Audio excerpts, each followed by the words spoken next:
ne peut pas avoir simplement un entourage parce qu'il faut l'avoir. Il faut savoir de qui s'entourer. On a parlé des relations. On a parlé de 4 types de relations. Et le premier type, c'était les relations obligatoires. Deuxième type, les relations hors prix, que Jésus t'aide. Troisième type de relations, les relations d'amis. Quatrième type, les relations à éviter absolument. Et c'est de ça qu'il s'agit. Et hier, on a parlé d'une relation à éviter. C'était celui d'une personne, celui de vivre avec une personne qui fréquente les personnes qui vous critiquent, qui pensent, qui parlent en mal de vous. Si tu aimes ta vie, éloigne-toi de ce genre de personnes. Si tu aimes ta destinée, éloigne-toi de ce genre de personnes. Si tu aimes ton parcours, éloigne-toi de ce genre de personnes. Si tu aimes ce que Dieu veut faire de toi, éloigne-toi de ce genre de personnes. Je n'ai pas entendu. Et hier, on a lu un verset, un très bon verset qui nous révèle clairement que la volonté de Dieu, c'est aussi de vous éloigner de certaines personnes. L'amour n'est pas de rester avec tout le monde. L'amour, c'est d'aimer tout le monde. Mais quand on aime tout le monde, on n'est pas obligé de rester avec tout le monde. Il faut créer une nette différence entre les gens que vous fréquentez et les gens qu'il ne faut pas fréquenter tout en les aimant. Est-ce que quelqu'un m'a entendu? Aujourd'hui donc, la deuxième relation à éviter absolument. Que quelqu'un me dise école de sagesse. Parce que cette retraite est aussi pour toi une école de sagesse. Comme je le disais hier, ne sors pas d'ici avec la même compréhension et la même sagesse que tu as aujourd'hui. Deuxième type de relation à éviter absolument. Les plaintifs à double face. Les plaintifs à double face. Les plaintifs à double face. Que quelqu'un me dise école de sagesse. Que quelqu'un me dise je dois être délivré par l'école de la sagesse. Au fait, les personnes plaintives à double face, qui sont-elles?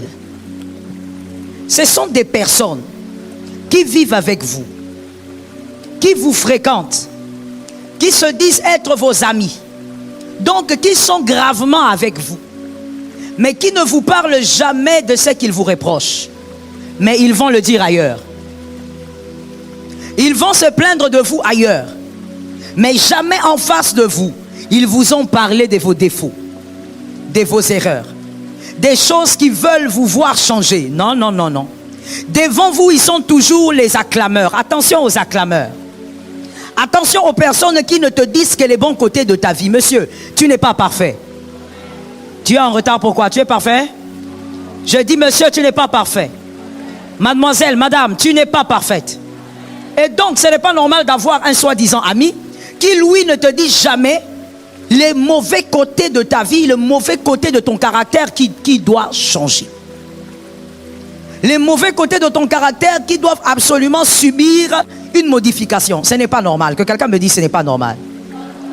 Ce sont les plaintifs à double face. Devant toi, ils sourissent. Devant toi, ils acclament. Mais quand ils sont avec les autres, ce sont des plaintes. D'ailleurs, moi, je ne le supporte pas. Depuis un moment, j'ai remarqué, il est devenu orgueilleux. Depuis un moment, j'ai remarqué, il est devenu imbu de lui-même. Mais toutes ces choses, il peut te le dire en face, mais il ne te le dit pas.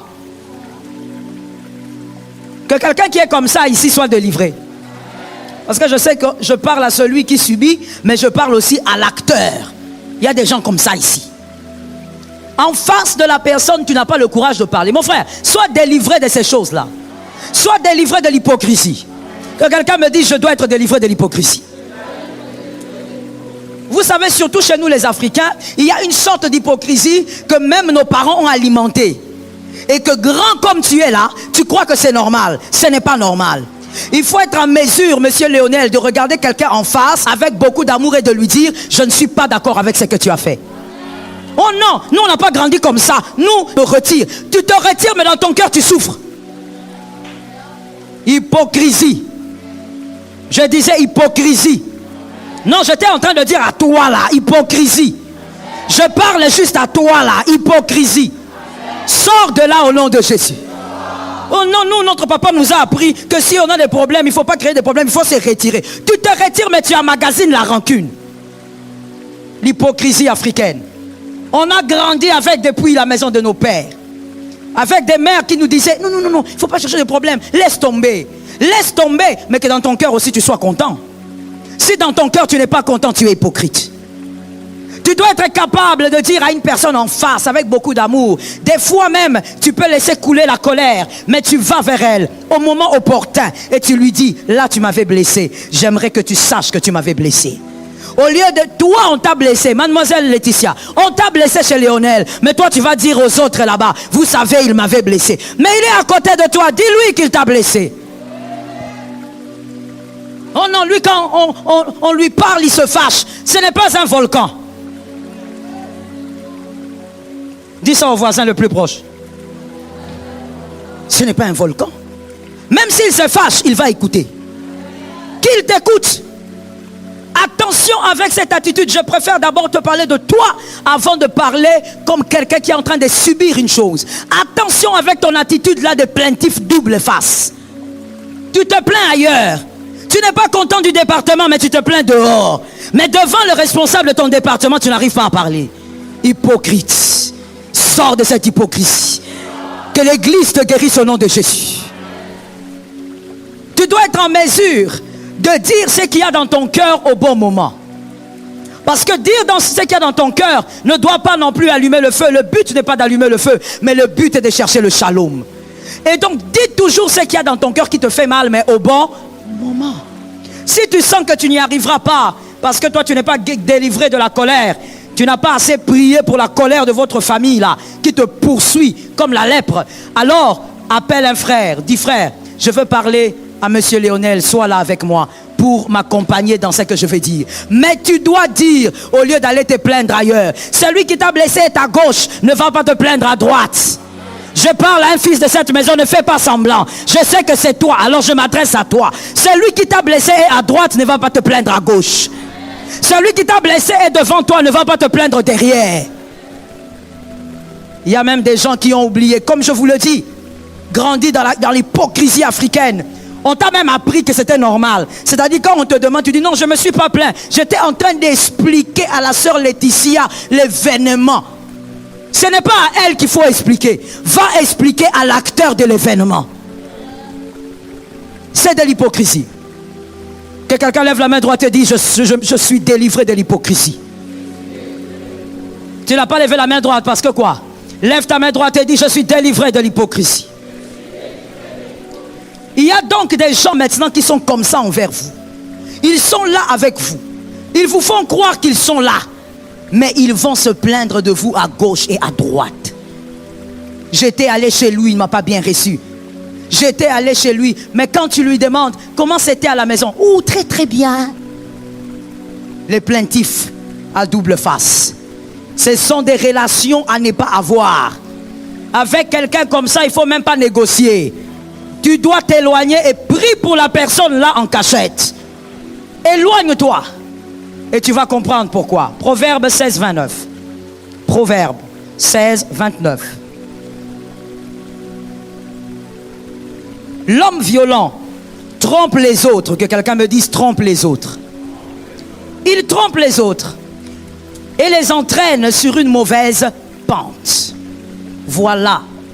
Voilà le prototype de ce genre de personne dont nous parlons. C'est un homme violent, même s'il a l'impression, ou même si tu as l'impression qu'il est doux. Il est violent. Pourquoi on l'appelle violent? Ce n'est pas une violence physique, mais c'est une violence tacite qui est là, elle est latente, il est dangereux. C'est quelqu'un qui sourit avec toi, mais en réalité, il n'aime pas tout ce que tu es. Il n'aime pas tout ce que tu fais. Voilà pourquoi il va se plaindre ailleurs. Et la Bible dit, cet homme violent, il trompe qui? Il trompe tous les autres. Vous y compris. Il vous trompe. Il vous fait croire qu'il vous aime. Il vous fait croire qu'il est avec vous. Mais c'est lui le premier à dire, c'est que vous n'êtes pas ailleurs. Que l'Éternel te préserve. À cause de lui, tu vas constater que certaines bonnes personnes s'éloignent mystérieusement de vous ou de toi. Certaines bonnes personnes s'éloignent mystérieusement de vous à cause de lui.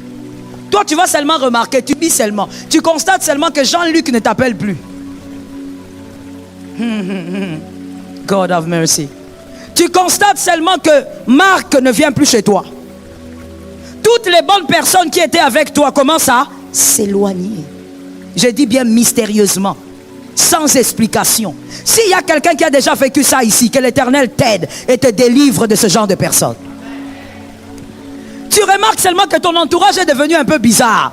Les gens qui t'appelaient, des fois même tu fais l'effort, tu dis attends, pourquoi ils ne m'appellent pas? Toi-même tu appelles. Oh, comment tu vas? Oui, ça va. Ils commencent à te parler avec une froideur comme d'un congélateur. Il s'impose entre vous un silence sépulcral. Tu ne comprends pas. Mais entre moi et lui, l'atmosphère n'était pas comme ça. Il y a quelqu'un qui est en train de faire quelque chose. Que quelqu'un me dise, il y a quelqu'un qui fait quelque chose. Non, dis-le bien que Dieu te délivre de cette vie-là. Vous savez, lorsque vous constatez que les abeilles fuient brusquement la cruche d'abeilles, vous devez savoir qu'il y a deux options. La première option, c'est que quelqu'un a allumé le feu sur la cruche. Deuxième option, c'est que quelqu'un a frappé la cruche. Les abeilles ne fuient pas leur cruche pour rien. Toi, tu as une relation bonne avec certaines personnes. Les bonnes personnes, je précise, marquez la nuance. Les bonnes personnes ne s'éloignent pas pour rien. Il y a quelque chose. Il y a quelqu'un qui est en train d'allumer le feu. Tout bas là, il y a quelqu'un qui allume le feu. Mais près de toi, quel gentil homme. Voilà pourquoi moi j'ai l'habitude de te dire, ne te fie pas aux apparences. On ne se fie pas aux apparences.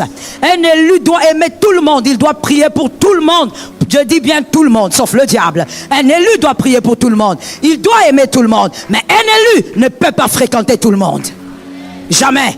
Voilà pourquoi Christ lui-même n'a pas fréquenté tout le monde.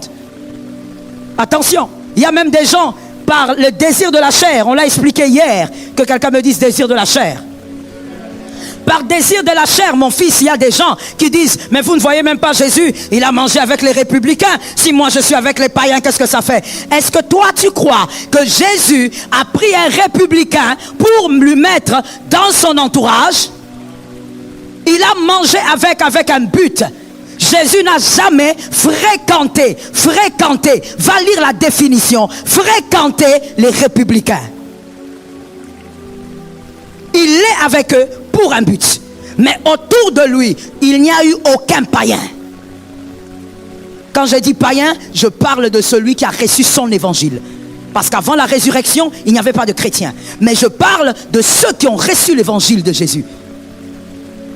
Arrête avec ce genre de phrases diaboliques, charnelles, que tu ramasses dans la rue parce que tu ne lis pas la Bible.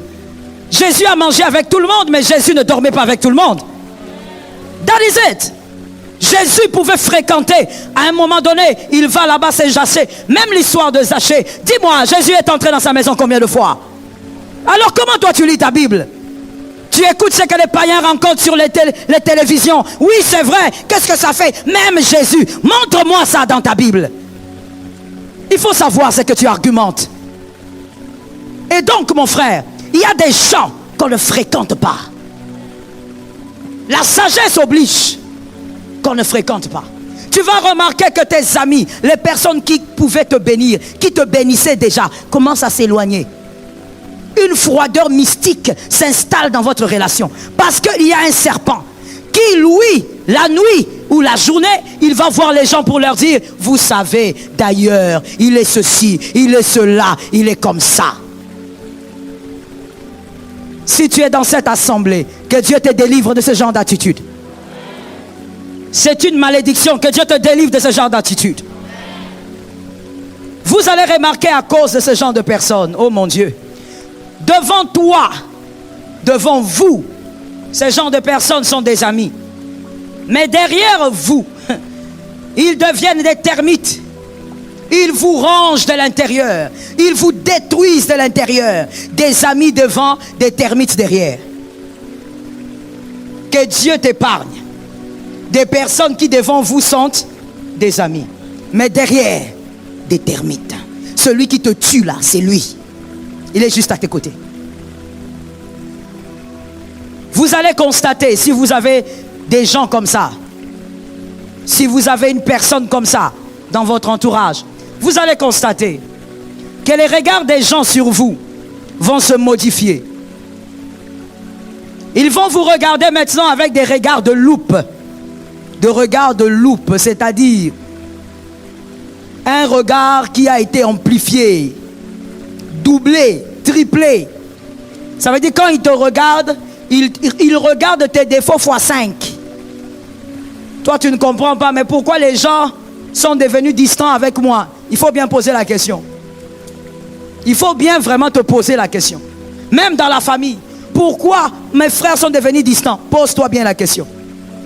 Il y a quelqu'un qui fait quelque chose. Il y a une personne qui est en train de te dénigrer, qui est en train de salir ta réputation, parce qu'il se plaint là-bas. Tu as un seul défaut, les gens vont te regarder comme si tu avais 1000. Tu as 5000 défauts, les gens vont te regarder comme si tu avais 1 million. Parce qu'on t'a déjà, on a déjà critiqué, on s'est plaint de toi quelque part. Genèse 4, plutôt disons 3. Genèse 3, 4. Genèse 3, 4.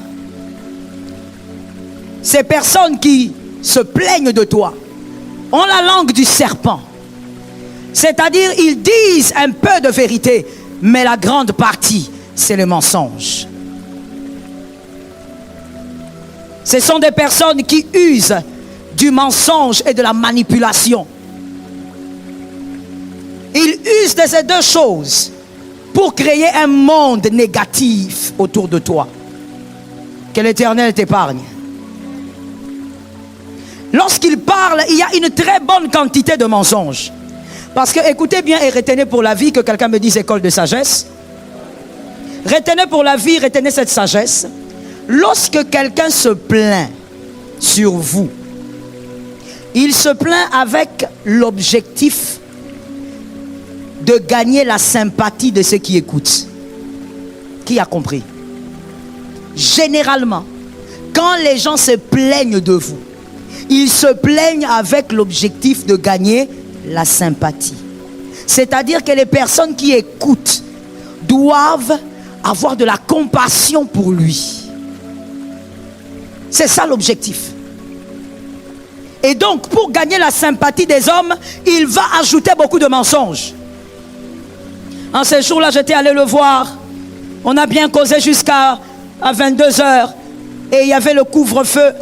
Il m'a laissé partir. Il ne m'a même pas donné le transport. Alors que tu lui avais donné $5 de transport. Il cherche la sympathie des gens. Plus on te hait, lui, on l'aime. Voilà la carte des plaintifs. Il doit se plaindre parce qu'on doit taillir. Et si toi on te hait, lui on va l'aimer. Voilà comment il est dangereux, la personne là que tu tolères là. Voilà comment il est dangereux. Voilà comment cette personne est dangereuse. Et généralement ces plaintifs dangereux, ils auront tendance à dire, quand ils vont se plaindre quelque part, on leur dit, bon écoute, on va quand même aller le voir parce que c'est pas normal ce qu'il te fait. Ils auront tendance à dire, non, n'allez pas. De toutes les manières, il ne va pas vous écouter. De toutes les manières, il ne va pas changer. Non, n'allez pas. J'ai déjà essayé plusieurs fois, il ne change pas. Menteur.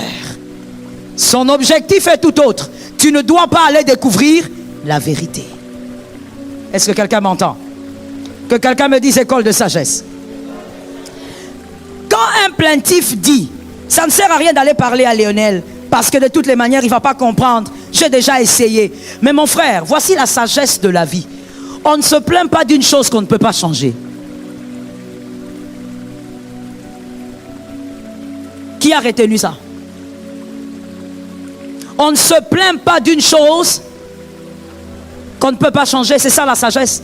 Quand on est un gamin, quand on est une gamine, même si on a 50 ans, on peut être une gamine. Quand on est un gamin ou une gamine, on va se plaindre même des choses que tu ne peux pas changer. Tu vas commencer à parler, mais tu ne peux pas changer ça.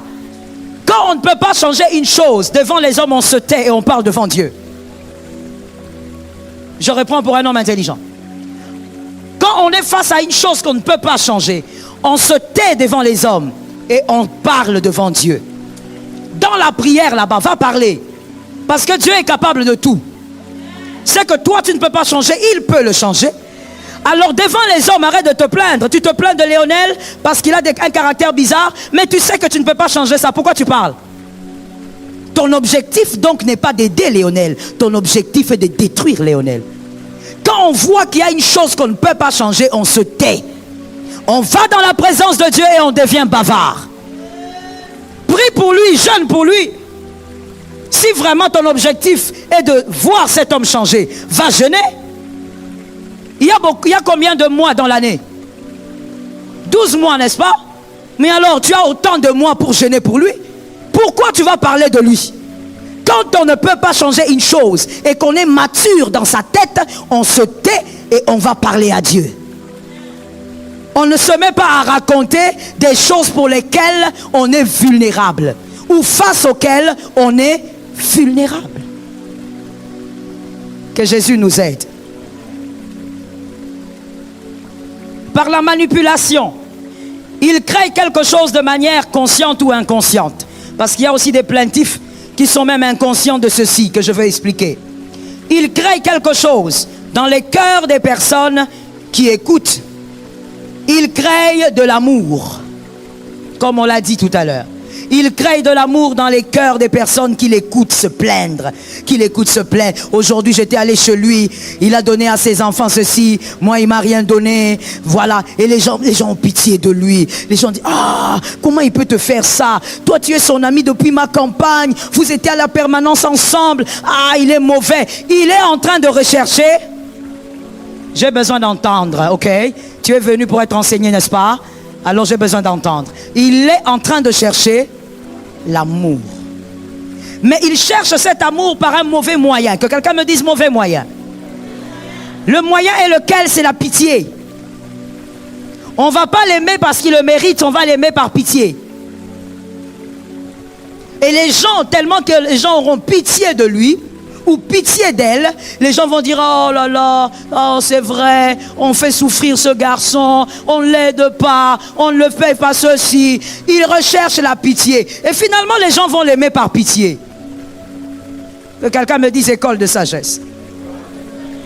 Maintenant, je veux que quelqu'un me dise très, très clairement des choses à savoir au sujet de l'amour.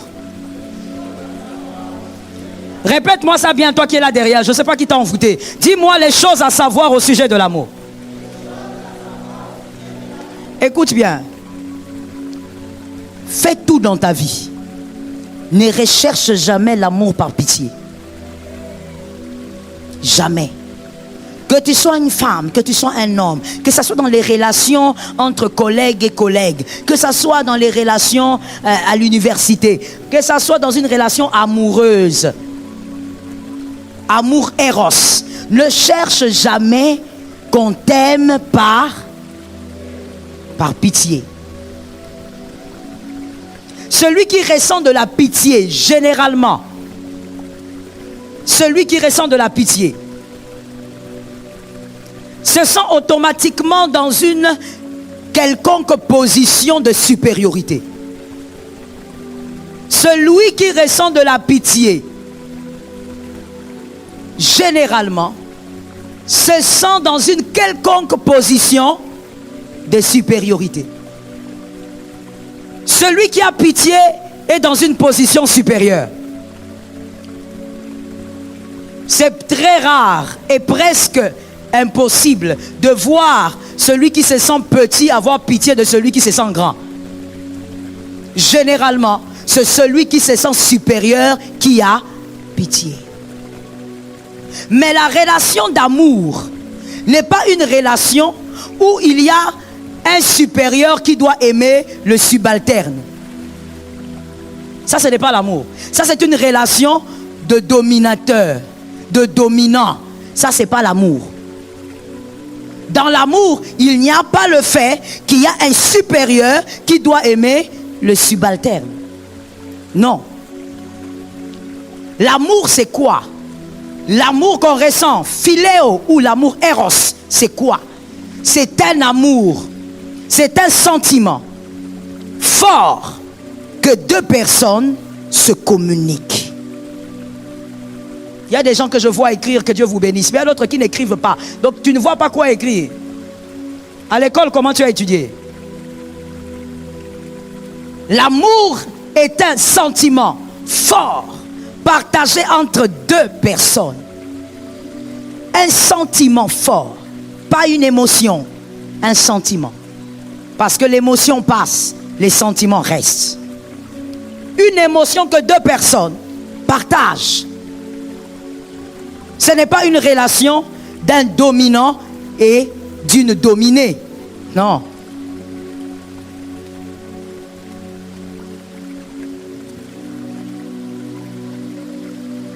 N'entre jamais dans une relation d'amour lorsque c'est la pitié qui attire l'autre. Refuse ça. Que quelqu'un me dise école de sagesse. Et que quelqu'un me dise voici ce qu'il y a à savoir sur l'amour. Refusez, monsieur Léonel, de vous mettre, vous êtes marié, que Dieu vous bénisse, de vous mettre avec une femme, avec un homme, parce que cette personne est attirée vers vous par pitié. Refusez ça. Non, je suis venu vers toi parce que, tu vois, quand tu as pleuré là, quand tu m'as envoyé le texto où tu étais en train de me supplier, j'ai eu pitié de toi. Et toi, tu dis, oh, gloire à Dieu, il est revenu vers moi. Tu es vraiment, cette phrase-là, c'est ce mot-là, je garde dans la poche. Ça allait sortir. Tu es vraiment quelque chose. Et tu oses même dire, j'ai trouvé l'homme de ma vie. Tu n'as pas trouvé l'homme de ta vie. Il est venu vers toi par pitié. On ne reste pas dans une relation amoureuse par pitié. Non, j'ai pitié de cet homme-là, il a payé mes études. Ma soeur, s'il a été un bailleur de fonds, trouve comment lui dire merci. On ne se marie pas par pitié. On refuse énergiquement un amour qu'on vous donne par acceptez, monsieur, écoutez très bien, mademoiselle, madame, acceptez d'être blessé en sachant que quelqu'un ne vous aime pas, plutôt que d'accepter l'illusion d'un amour qui n'existe pas, mais qui est en réalité de la pitié. Vaut mieux encore accepter être seul, et je parle du mariage, donc l'amour éros. Vaut mieux accepter d'être encore seul que d'accepter un homme qui va t'aimer parce que tu as eu un enfant, il a pitié de toi. Avoir un enfant n'est pas la fin du monde. Regarde comment tu es en retard. Je dis avoir un enfant hors mariage, c'est une grave erreur, mais ce n'est pas la fin du monde. Ne mets pas un point dans ta vie parce que tu as un enfant avec un homme. D'ailleurs, avoir un enfant avec un homme ne veut pas dire qu'il faut l'épouser.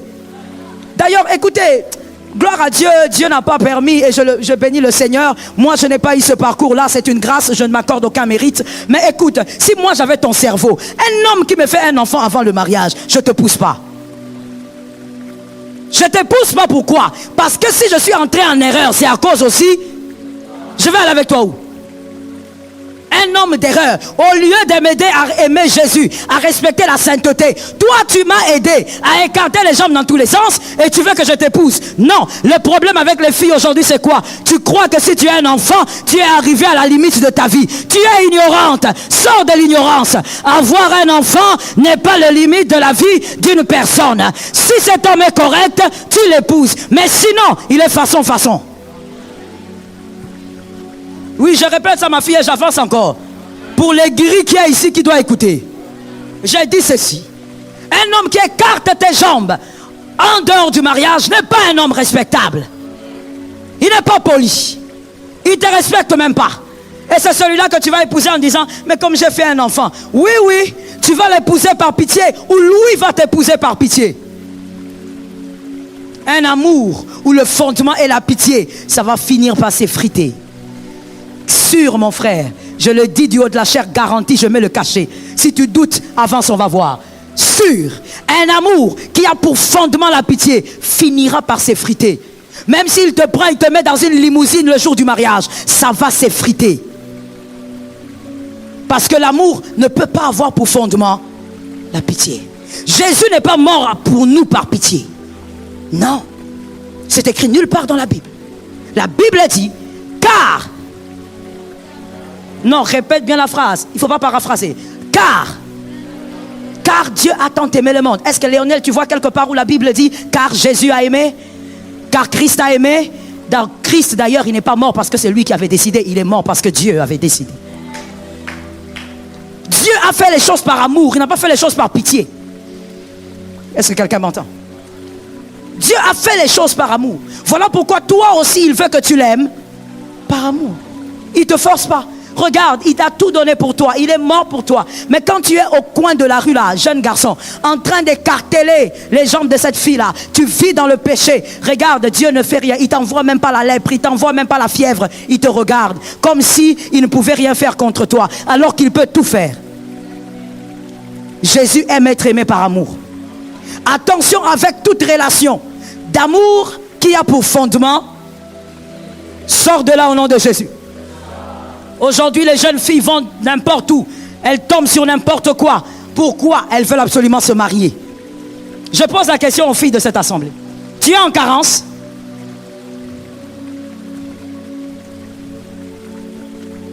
Attends, il y a un problème.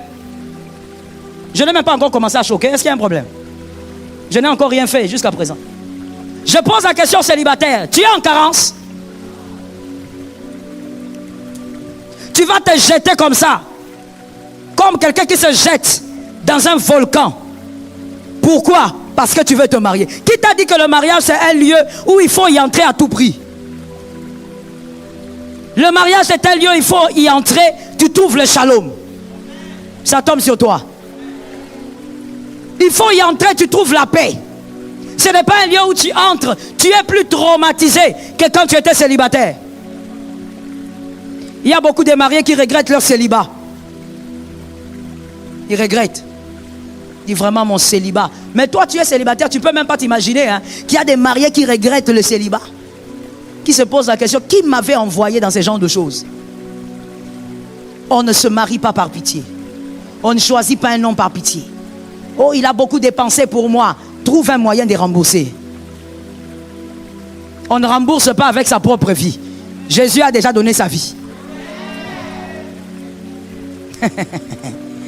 Oh Lord, have mercy. Have mercy. Jésus a déjà donné sa vie. Toi, tu veux donner encore ta vie. Pourquoi? Tu es quoi? Une offrande que tu veux donner pour cet homme-là. On ne se marie pas par pitié.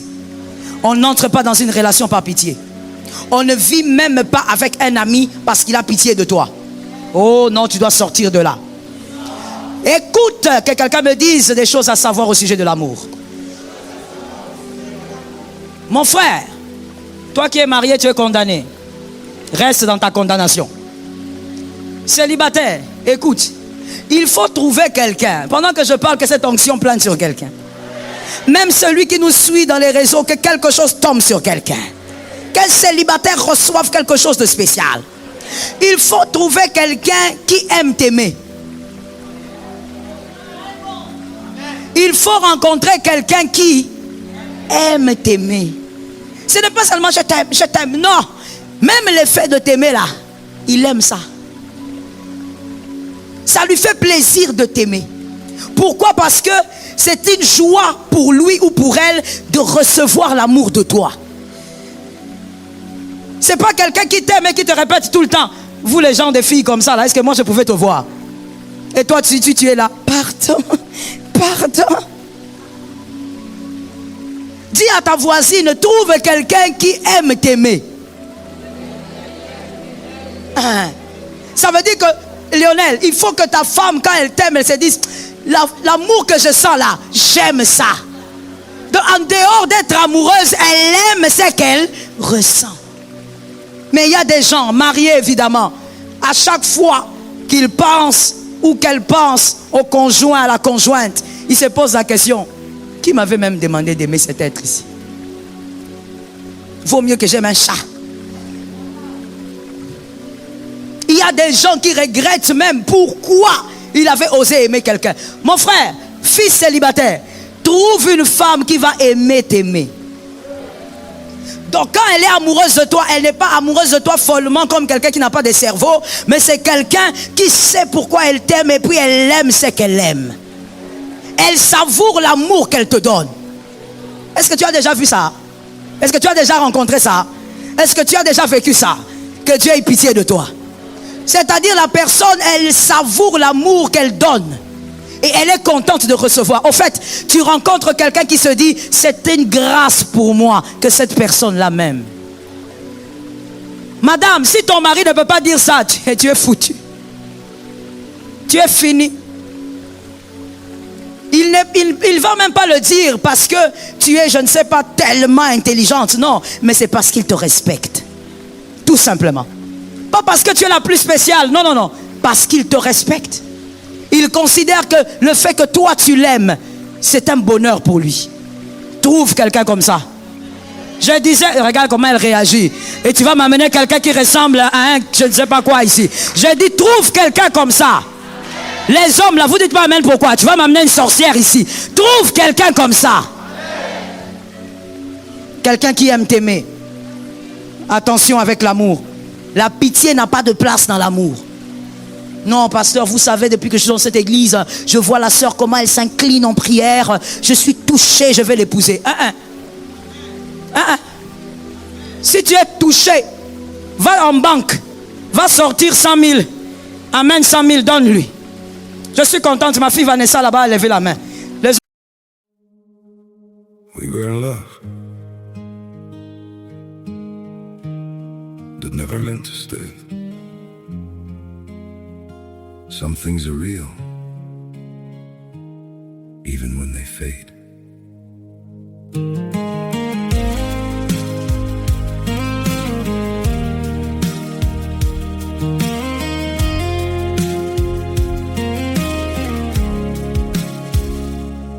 I used to think if we kept holding on, we could bend the truth somehow. But love can't fight what's pulling us apart, and it's breaking us down now.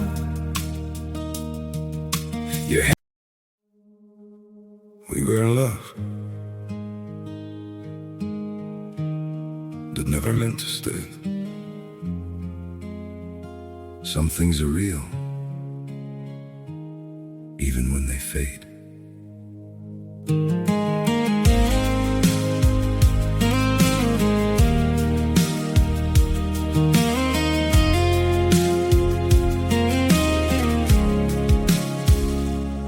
I used to think if we kept holding on, we could bend the truth somehow. But love can't fight what's pulling us apart, and it's breaking us down now.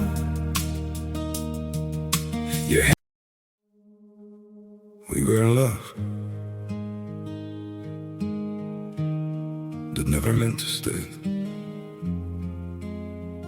Some things are real, even when they fade.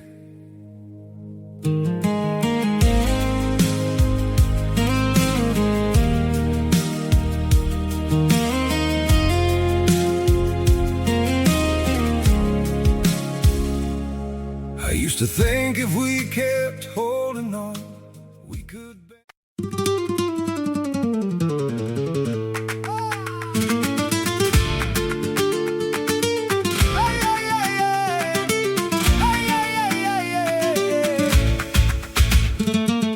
Cruza la puerta y se me va el pulso al suelo, qué barbaridad. Traes en el pelo olor a sal y en mis zapatos quedó tu andar. Yo te vi entrar tan natural, con esa risa de vidrio y pan, y en un rincón de la ciudad se me hizo tarde para escapar. Ay, dime dónde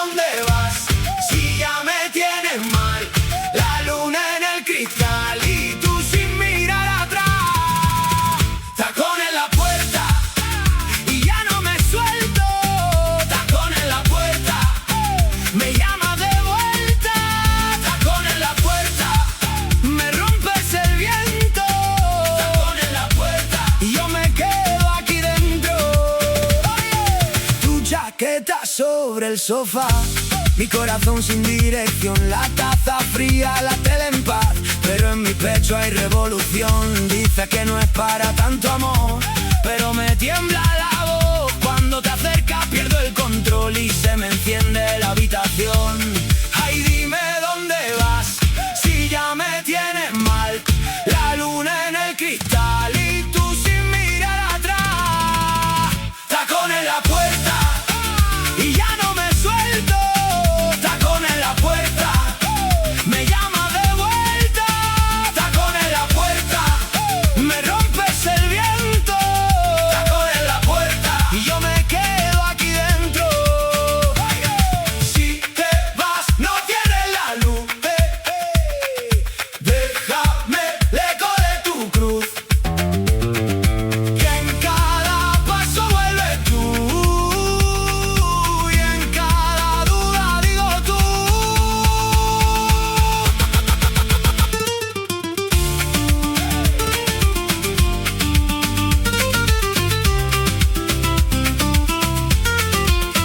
Tacón en la puerta y ya no me suelto. Tacón en la puerta, me llama de vuelta. Tacón en la puerta, me rompes el viento. Tacón en la puerta. D'autres femmes sont hypocrites ici. Hein.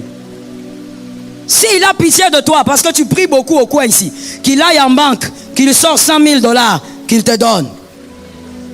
Mal ou bien? Bien même, ma fille. Bien au carré. Ah mais oui. La pitié doit produire même quelque chose comme ça. Toi, tu as pitié de quelqu'un, tu veux l'épouser? Non, donne-lui l'argent. Que Jésus nous aide. Laisse-moi aller finir en disant. Tu vas remarquer avec cette personne plaintive à double face. À cause d'elle, il y a des personnes que tu pouvais bénir. Des personnes aussi qui pouvaient te bénir, mais qui ne vont plus jamais t'approcher. Des personnes qui ne sont pas près de toi. Des personnes qui ne te connaissent peut-être même pas de près. Mais des personnes qui ne vont plus jamais t'approcher. Parce que cet homme, cette femme, elle a abîmé ta réputation. Elle se plaint tellement de toi. Des gens que toi, tu pouvais bénir dans leur vie. Tu pouvais donner un conseil. Je ne sais pas dans quelle matière, dans quel domaine. Des personnes que tu pouvais aider. Mais ces personnes ne viendront jamais. Au loin déjà, elles préfèrent rester loin. Parce qu'elles ont reçu des rapports. Le plaintif à double face. Par ses plaintes, il a élevé des murailles autour de ta vie. Il y a des gens qui ne peuvent pas t'approcher. Est-ce que quelqu'un m'entend? Il y a des gens qui ne peuvent pas venir près de toi. Ils se disent, c'est que j'ai entendu. Voilà pourquoi je vais te donner un conseil gratuit. Que quelqu'un me dise école de sagesse. Je te donne un conseil gratuit. Mon frère, si tu ne veux pas t'approcher de quelqu'un, que ça soit parce que le Saint-Esprit te l'a dit. Mais ne t'éloigne pas d'une personne parce qu'un homme est venu te dire des choses. Va vérifier si ce qu'on t'a dit est vrai. Je me rappelle d'une dame qui est entrée dans mon bureau. C'est une dame pasteur. Elle est entrée dans mon bureau. On a causé parce qu'elle était venue pour quelque chose. On a parlé après ce qu'elle était venue faire. Elle me dit, pasteur Joël, si je ne t'avais pas approché, je n'aurais jamais su que je peux m'asseoir avec toi comme ça et qu'on rit. Parce que c'est qu'on m'a dit sur toi. C'est que certaines personnes que je te vois avec monter, descendre, m'ont dit sur toi. Et moi, tout ce que je faisais, c'est rire parce que je suis habitué avec ce genre de choses. Je riais. Et elle m'a dit, ah, j'ai retenu une leçon dans la vie. Donc, il y a des gens, quand on te parle d'eux, ne juge pas par rapport au rapport. Que quelqu'un me dise, je ne jugerai pas par rapport à un rapport. Tu as parlé? Dis-moi, je ne jugerai pas par rapport à un rapport. Juge par rapport à ce que toi-même tu as vécu. Ce n'est pas un volcan, ce n'est pas un lion. Va vers la personne. Va découvrir si ce qu'on t'a dit est vrai. Il y a des gens qui peuvent te bénir dans la vie. Tu vas les rater seulement parce qu'on t'a raconté des choses. Ça tombe sur toi, ma fille. Ferme tes oreilles et fais ce que Dieu te demande de faire. Si tu sens que tu dois aller voir telle personne, prie. Si Dieu est avec toi, va. Arrête de dire, oh ma mère m'avait dit. Même si c'est ta mère, quand on est enfant, on dit oui. Quand on est grand, on réfléchit. Ça tombe sur un fils de la maison. Je parle d'une mère biologique. Hein. Je parle d'un père biologique. Même quand c'est ton père qui t'avait dit, oh nous, notre père, on a grandi depuis qu'on est bébé. Notre père nous a toujours dit que ces gens de tribus, il ne faut pas les approcher. Tu es enfantin et tu es païen. Tu es qui? Les deux à la fois. Ça marche avec toi. Tu es enfant. Donc, tu es... Ah, God. J'ai envie de le dire, mais non, je ne saurais pas bien le dire en lingala. Je vais gaffer ici. Tu es adulte comme ça, là, avec un long pantalon. Mais en réalité, tu es bébé. On doit te donner la tétine. Tu es une grosse femme, là. Mais en réalité, tu es bébé. Même si ton père t'avait dit, oh non, cette tribu-là, dangereuse, gna, gna, gna, hein, tu as maintenant grandi. Toi-même vas jauger. Toi-même vas juger. Tu es à l'université, ne te limite pas d'avoir des amis seulement de ta tribu. Qui t'a dit que les amis seulement de ta tribu sont qui sont bien? D'ailleurs, quand je te regarde toi-même qui viens de cette tribu-là, tu n'es pas bien. Je parle ou je laisse? Je parle ou je laisse? Toi-même qui sors de la tribu là, toi-même tu n'es pas bien. Alors comment tu vas croire que c'est en restant avec les amis de chez toi, là tu seras en sécurité? Arrête, tu as grandi. Tu jauges ce que papa t'avait dit et toi-même tu essayes de fréquenter. Prends un jugement, trouve, conclue toi-même par un jugement personnel d'adulte. Oh non, les femmes de cette tribu-là, il ne faut pas les épouser. Ah bon? Peut-être que dans votre tribu, je peux parler ou pas? Je parle ou je parle pas? Tu vas être choqué ou pas? Alors on y va. Peut-être que quand on vous avait dit oh Lord have mercy. Peut-être que quand on vous avait dit que les femmes de cette tribu-là, vous ne devez pas les épouser, c'est parce que celui qui avait dit ça était faiblard. Donc il a constaté que vous êtes tellement faible que vous, avec les femmes de cette carrure-là, vous ne saurez pas. Maintenant, toi, tu suis la phrase là. Tu ne connais pas l'origine. Que l'origine, c'était les faiblarismes. Ajoute ça dans les dictionnaires. L'origine, c'était les faiblarismes. L'homme qui avait commencé ça, il était timoré. Il avait peur de ce genre de femmes. Quand il regarde, il dit, une femme claire comme ça, avec cette taille, c'est qu'elle est forcément Ndumba. Faiblard! Mon frère, si c'est la femme de ta vie, il faut aller. Si c'est la femme de ta vie, il faut foncer. Si c'est la femme de ta vie, il faut prendre même. Je dis à quelqu'un, il faut prendre. Celui qui avait commencé là, il était timoré. Il avait peur, trop de jugements bizarres. Toi-même, tu as grandi. Juge. Tu es dans un milieu. Ne te limite pas. Que ton cœur, avec le Saint-Esprit, approche les gens que le Seigneur va te donner. Oh, celui qui te fera du bien est peut-être Jonathan. Jonathan n'est pas de chez toi. Est-ce que quelqu'un m'entend bien? Jonathan de Judas. Mais c'est peut-être Jonathan qui te fera du bien. Ne te limite pas. Fais attention avec le fait de dire non, non, non, non, moi on m'a déjà parlé de la sœur telle. Mon frère, qu'on ne te parle pas de quelqu'un, va vérifier. C'est peut-être la personne, comme on l'a dit hier, c'est peut-être une femme de la destinée. C'est peut-être le pion de la destinée. Tu ne vas pas perdre le pion de la destinée parce que les hommes ont parlé. Là maintenant je m'adresse à toi. Toi qui as ce genre de personnes, les plaintifs à double face. Fais attention, ne perds pas tes bénédictions parce qu'on t'a dit. Un homme intelligent ne se focalise pas sur ce qu'on lui dit. Il se focalise sur ce qu'il voit et sur ce qu'il a compris lui-même.